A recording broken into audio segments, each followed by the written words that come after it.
Hi, ako nga po pala si Marvin Guzman, taga Tarlac. Nagtatrabaho ngayon sa Lexmark Cebu bilang isang firmware tester 3.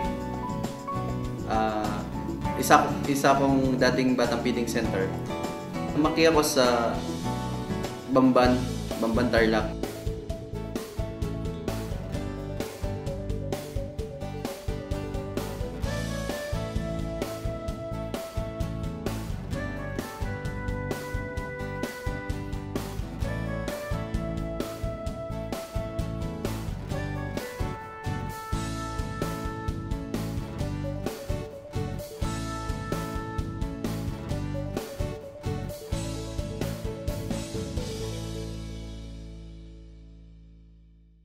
Walo kaming lahat.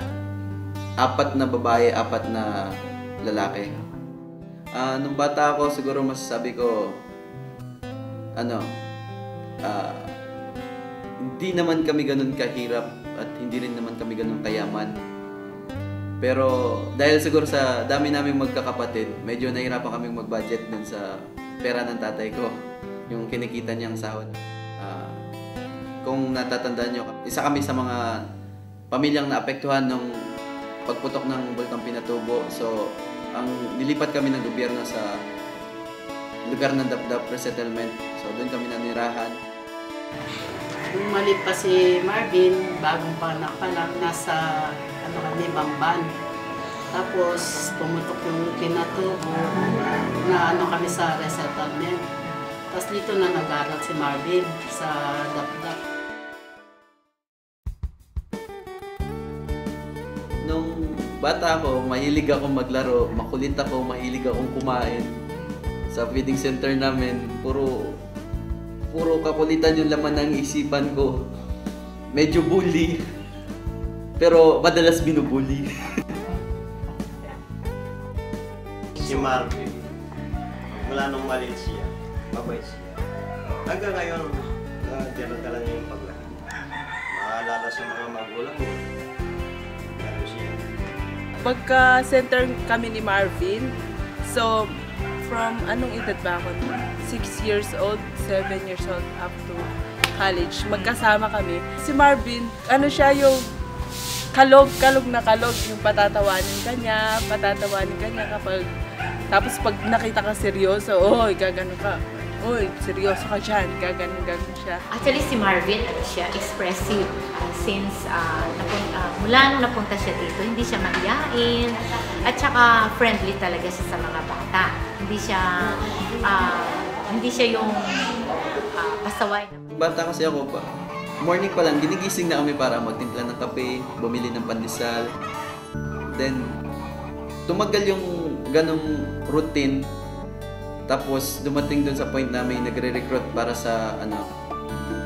sa feeding center. So, laking pasalamat ko na sama ako dun sa mga na bilang may sponsoran at bilang makatanggap ng pagkain free food and free gifts.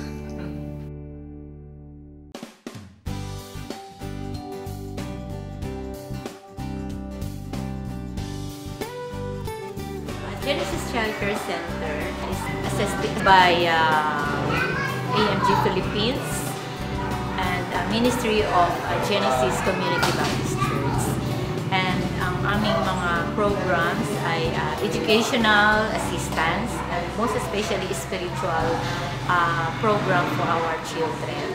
Si Marvin, include siya sa program namin dahil na-refer siya ng isa niyang at nakita nung auntie niya kasi na they are in need of, especially Marvin, in need of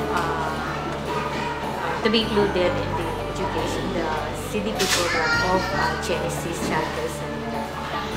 Actually, si Marvin ay napuntayan siya dito since grade 1. Dalawa sila magkakapatid, kaya unfortunately yung kapatid na drop. Kaya si Marvin nag-grade.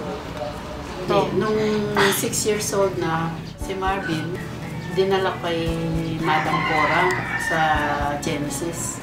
Tinanong kay Madam Cora kung pwede siyang mag-aaral doon. Sabi ni Madam Cora, pwede naman sabi niya. Pinag-aral ko siya doon. Hanggang high school siya. Doon siya kumakain. Pagkatapos niyang pumasok sa elementary, tutuloy na siya doon. Doon siya kumakain, nagbibirienda. Pagkatapos niya kumain din, uwi na siya dito. High school na siya. Yung tinutulungan pa rin sa Genesis. Hindi naman siya pinabayaan. Binibili siya ng notebook, pabayad sa eskwela.